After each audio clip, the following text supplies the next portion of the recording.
All right, how's everyone doing today? Back for another beer and a theme park.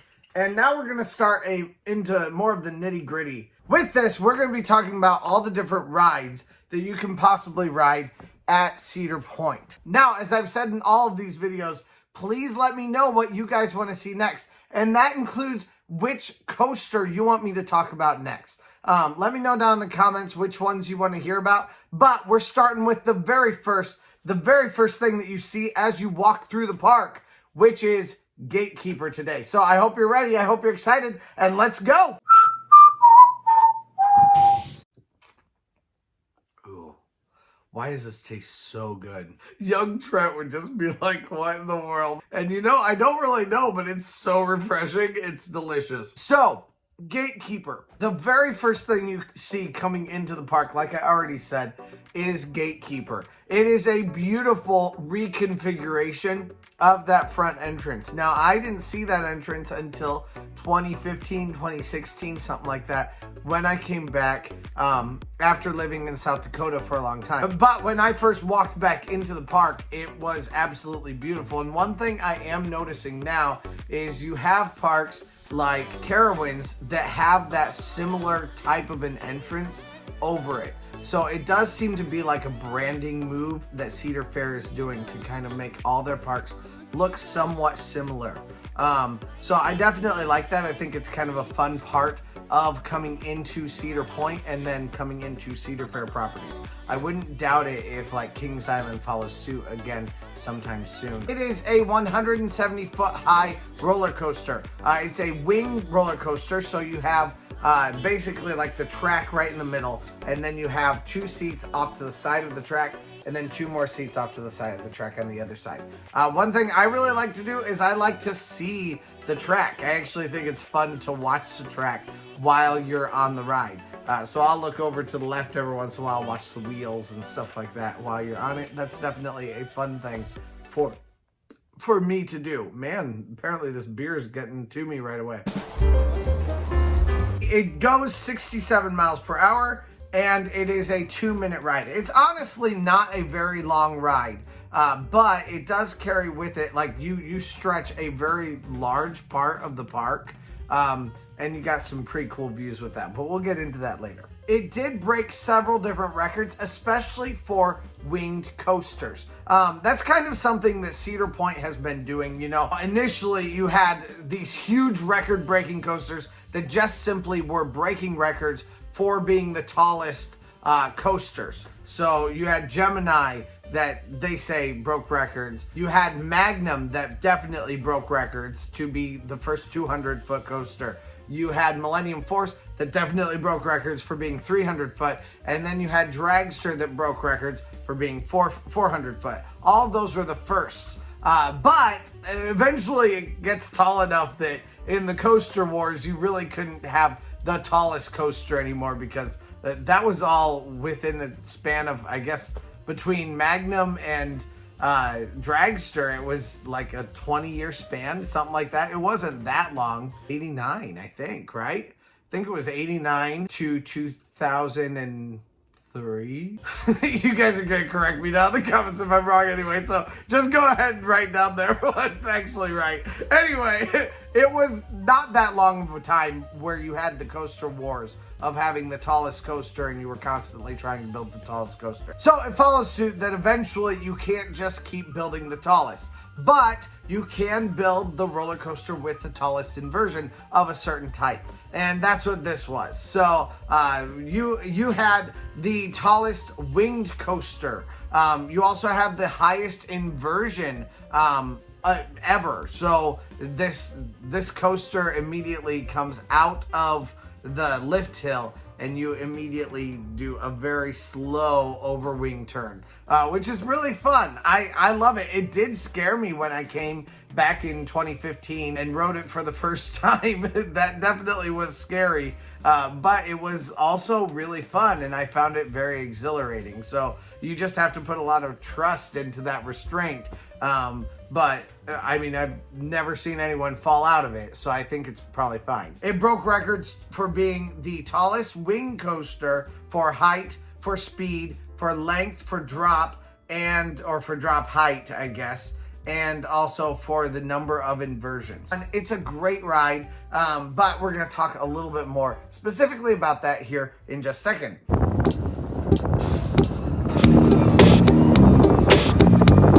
Like I already said, it's the very first thing that you see coming into the park. It goes literally over you as you come in. And I will say that's one thing that I always wait for. It is out of the way. So I always mention that like Valraven and Raptor are the two things that people see when they first come in the park.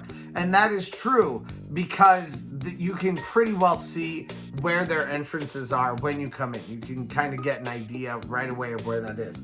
With Gatekeeper, it's a large coaster, and I think a lot of people don't know where they need to go for it because it's not just straight down the midway. You have to go off and around and actually kind of back a little bit. You kind of almost have to track your steps in order to get back to where Gatekeeper starts. So because of that, I think a lot of people just don't know where the entrance is. And so it does often get lines a little bit slower than some of the other coasters.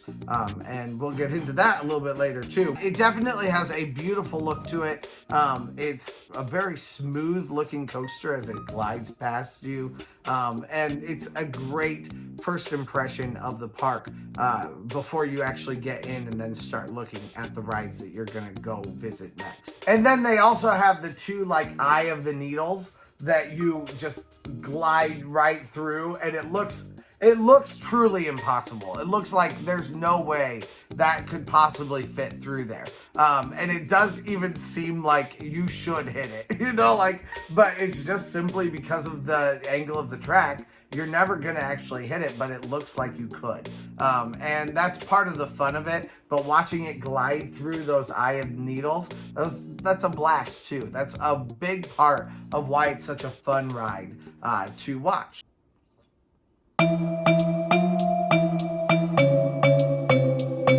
You of course come in down the main midway and then you turn right just before Kittyland. And as you turn right, you'll just continue down that way, kind of right next to where Max Air is, and then you see the queue. And you walk into the queue, it is a big cement parking lot.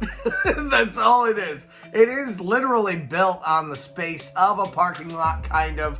Also right before they built Gatekeeper, they also had a large, like, needle, like spinning needle that you were able to it would take you way up, and it was a big lookout tower. That was always a fun thing to do also, but of course that's gone in lieu of this. And then there also was another roller coaster, an indoor roller coaster in that area also that I absolutely loved, but it had a lot of issues.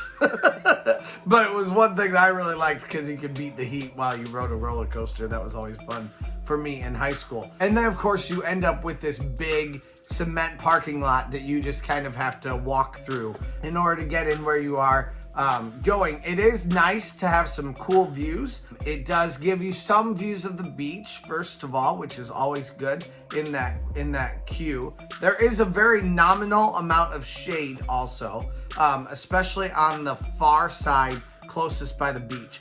Basically, the only way you're gonna end up in that shade is only if it is such a long line that you're gonna get a sunburn anyway. There's almost no way for it to get to that spot unless it's just a crazy long line. But there are a few little squares or triangles of shade that they have there. You have some other cool views of the ride itself because that very first inversion and that very first like pretzel roll essentially is right over you as they come down. So that's always fun to watch. You get every time they go down, you see a ton of people turn that way and take a whole bunch of pictures. So it's a great way to get a selfie or get yourself on video with this coaster. So definitely a fun part of the ride is the queue. Also in the very closest part over by the wall, there are big fans with some misters there. And you notice that because especially like around Halloween weekends, it gets kind of cool and the misters will mist you still. So that can be kind of not so great, but in the summers, it's always very nice. And that you're gonna get that whether it's a long line or not a long line, unless it's an extremely short line, and then you won't need it, because you do, as soon as you're done with those misters, you go straight underneath the actual station. And then you have two options. You can go either to the right or to the left to get onto this ride. So I do have, there is some nuance with this, and I have tested both right and left. I think I like right best because it has the best views. Also on the left side, when you first turn to the right, you're then turning to like, it feels like you're going backwards when you turn in that overwing initial turn. So it feels more intense to me going upside down on that. I think just because you have a larger space that you have to turn, where if you're going straight like this and you're on the right side, it's pretty easy, you just go under. But when you're going over it, it feels more intense, at least to me. That's my take on it. So I like the right side better than left side, but there is no bad side, I don't think, to Gatekeeper. There is, however, sometimes a decent wait. I would say never wait more than like 45 minutes for Gatekeeper, and usually you can find shorter than that. This year's going to be a little bit different because this last year in that area right by Gatekeeper, there was literally nothing. There were no other rides. In past years, you've at least had Wicked Twister was in the area, but there was nothing massive to draw people to Gatekeeper. This year there's a new big ride, and the one big ride in town is our new family mouse coaster. So because of that, the Wild Mouse Coaster is definitely going to draw some crowds, just simply out of curiosity. And so because of that, there is going to be some wait for Gatekeeper, or at least there's going to be some crowds around Gatekeeper, which makes me wonder if there may be a wait for Gatekeeper that's a little bit longer than normal. I would say in normal years, I would never wait more than 45 minutes. Usually if you can find a 20-minute wait or so, that's about decent for you. Of course, anything less than that, just mark it as a steal and hop in it right away. If you can find a 15 or 10-minute wait, then go for it. Absolutely. And there were many times this last year when I was able to find that, especially if you're going during the weekdays, then you can definitely find that more often. If you can't go during the weekdays, then the weekends are going to be obviously larger amounts of time for you to wait. I got the cash in the bag, stadium packed, born a rock star in this life, gonna live it up. Now, it does say on the website, because I was doing some light research here, it does say on the website that you cannot leave anything on the station. Surprised me because I leave stuff on the station constantly at Gatekeeper because they have these little boxes where you can store things. So for me, that ends up being my glasses. That often ends up being my anything extra in my pockets, like maybe an extra battery that I have in my pocket, and it ends up being my hat. So those things all I usually leave on the platform. So the fact that it says you can't have anything on the station online makes me wonder or worry that maybe that's changed for this next year. But I've also never read that before. So it could just be that it's always said that. Of course, for larger objects, if you have a bag, and that may be what they're referencing. If you have a bag, you cannot take that on with you. I'm not sure about fanny packs, honestly, and I plan on testing both fanny packs, bags, all that kind of stuff this next year, because that's something I think I haven't fully explored on this page before. So that's definitely something I'm planning on looking at. I would maybe invest in a outside locker where you could actually store things at the park right there. But I don't know if you would need that necessarily for like a fanny pack. Definitely, if you have like an over the shoulder bag, then definitely you need a locker for that. You can wear glasses on this attraction, but only if you have a strap. So with a strap, you can wear it and keep your glasses on for the entire time. If you don't have a strap, you're gonna have to take them off and put them either down your shirt, or because you can't have your shirt open like I am right now, so your glasses would stay inside your shirt. I used to not trust it, but it actually works pretty well. Or you would have to put them in a pocket or leave them on one of the side bins before you get on the ride. Anytime you have one of those bins, you do have to trust it. That bin may be something where someone could just hop in there and try to take something out of it. You can't really force them not to. There are three different bins, and each line has 3 bins. Train number 3 will be open for you. It's not been open for everyone. So it is fairly secure in that way, but that doesn't mean that you can't, while one of the associates is turned around, that someone wouldn't open it up and try to take your glasses out. They'd really have to be risking a lot for them to do something like that, especially for, stealing someone's glasses or something like that isn't going to do them much good anyway. But it is something where you would need to take that risk. The restraints do come down right over your shoulders. It's like this big harness that comes down over you. When it comes down, then they do have to lock it between your legs. So if you're really wanting to make sure no one is touching you in any way, you got to make sure that thing is out and not underneath you. They are trying to get to you as quickly as possible. So make it as easy as possible for associates to get to you and get you locked in as possible, including possibly locking your own.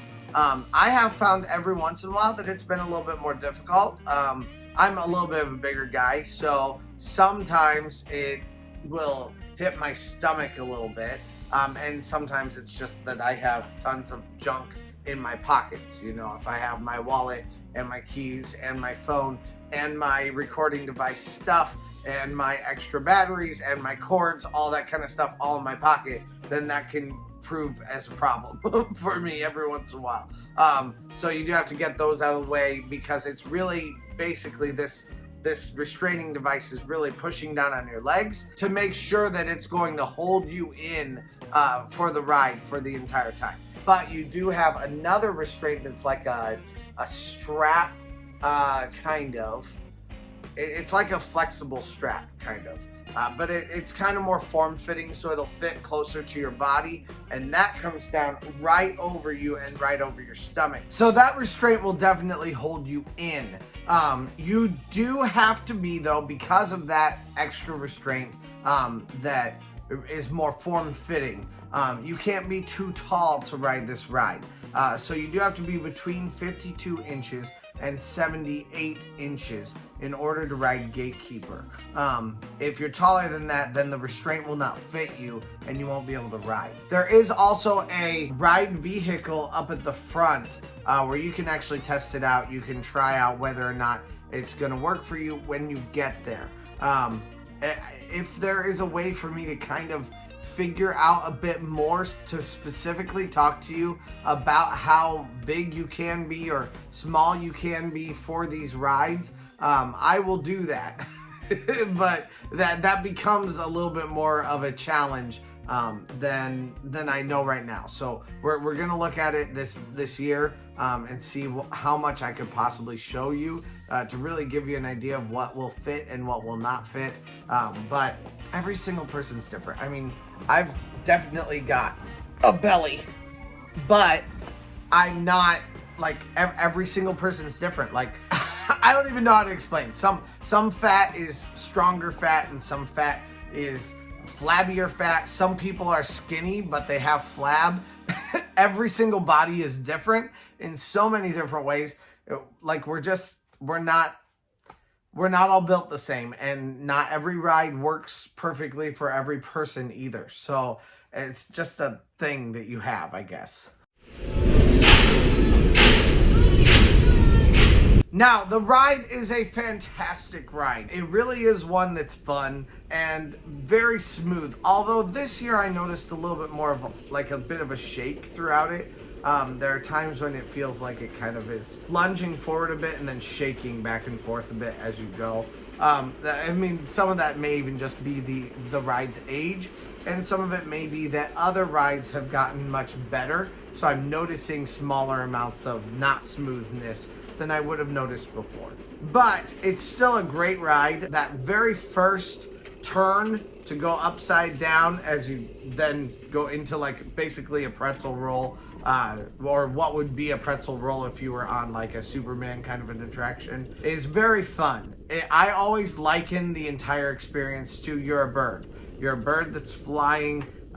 It is a very fun ride to imagine that you're just soaring along the beach like a seagull. Like, it's definitely a fun ride like that. I enjoy that immensely. It's definitely a fun thing for me. And then you also get some incredible views. So of course you get that near miss moment where you go through the keys, but during that time you also get a great view of kind of the side parking lot and of the front main midway as you're going right past it and over it all. You get a little bit of a view at the very end of the other side of the lake, on the other side of the peninsula, and then you come back around and then you go right down the beach.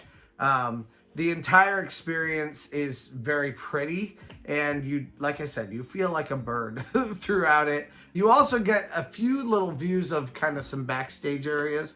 I liken it more to a joy ride than to a like thrill-seeking machine. It's not really a thrill-seeking machine. It's definitely thrilling, and I met some people this last year that were from England, and they said the rides that are our like standard attractions are their star attractions there. Gatekeeper matches that description. Gatekeeper is something that at any other park it would be their star attraction, but at Cedar Point it's just kind of a standard joyride. It shows you how great the lineup is at Cedar Point, that we consider some of these rides that really would be absolutely fantastic at most parks to be kind of just standard run-of-the-mill attractions. So this year, Gatekeeper has been added to the lineup for early park entry. It is one of only 2 coasters that's going to be added to the lineup for early park entry. There are no other coasters that you can do for early park entry, and the only place where early park entry is open for the public to come in is the Boardwalk area. Now, I don't know if that means they'll let you walk any other place. I don't know if they're going to close off sections of the park. I have no idea about any of that. Also, if you want to hear my thoughts about that, you can go check out this video up here where we discuss that, and there's been some good discussion down in the comments, so join that discussion if you would like to. With that though, that's going to definitely play into strategy. If you can come early, definitely I would recommend going straight to Gatekeeper and then from there doing Wild Mouse. My thoughts on that are that Wild Mouse is going to get the largest lines right away. People are going to wait early on for that.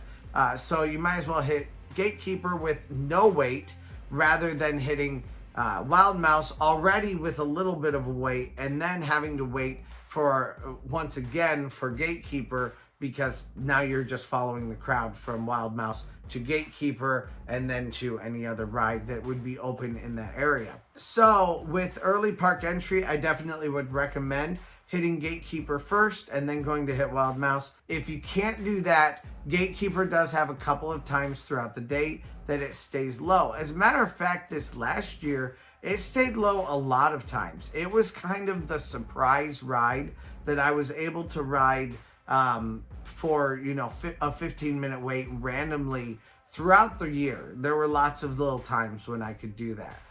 There were also other times when it could get kind of bad, and you kind of just got to watch the app. The app can be very, unfortunately, wrong about a lot of these coasters, but it's at least worthwhile to look at.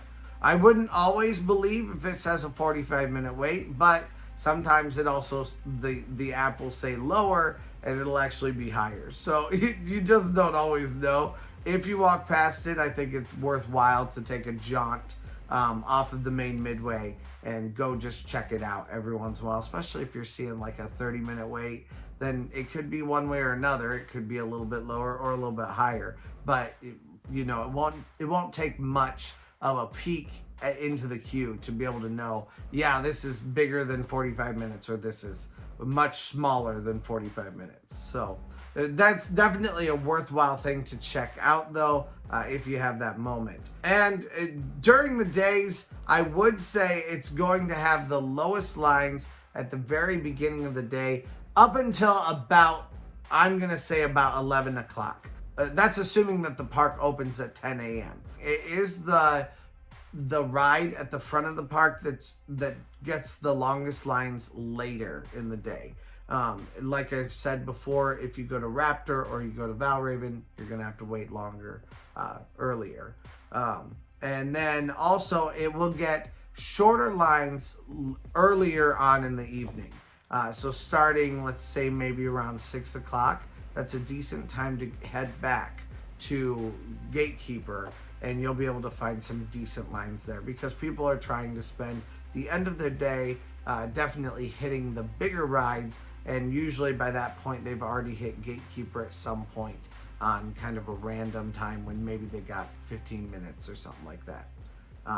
So anyway, let me know what you guys think down below. Maybe you agreed with some things. Maybe you disagreed with some things. That's perfectly fine. I'd love to hear from you guys. And anytime that you give me a well-developed thought that is very contrary to what I think, I love that, and I will pin it up above. So, develop those thoughts down in the comments because I want people to realize that there are some opinions that definitely run differently than mine. And my opinion is not always the right one. There are lots of different opinions on all of these coasters.